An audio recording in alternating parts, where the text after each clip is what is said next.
I'm Evan Roberts. Welcome to another episode of Evan Reviews Anything. On this week's episode, I'll be discussing racially charged police violence in the United States of America. Now, when most of us hear something like that, we immediately think about media coverage of unarmed black men being shot by police in cell phone videos and that sort of thing.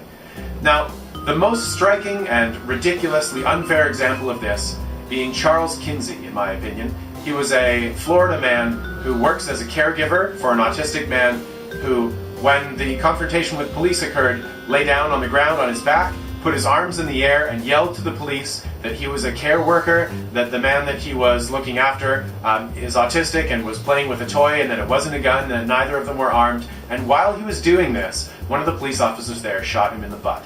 Now, this is a ridiculously unfair use of force and inappropriate use of force on the part of the police officers. Now, much of the media has reported that anecdotes like this are indicative of a far larger problem by pointing out statistics such as the fact that African American and black people are more than twice as likely as the rest of the population to be killed by police in the United States.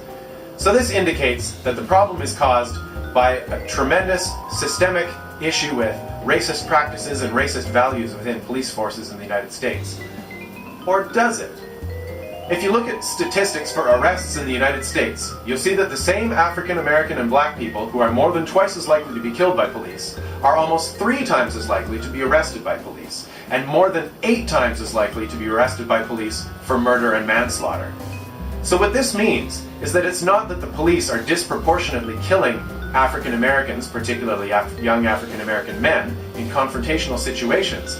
What it means is that they are working in a society that creates a hugely disproportionate number of confrontational situations between police and young African American men.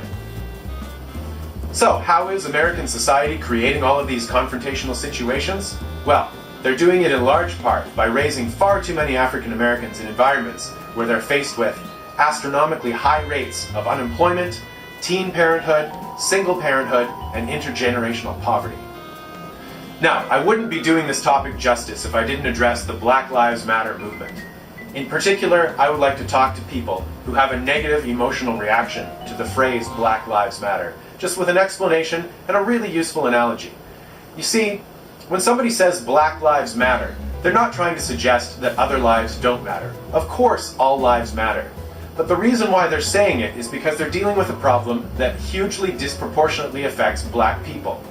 It's just like if somebody says it's okay for men to cry, or girls should have the opportunity to play ice hockey.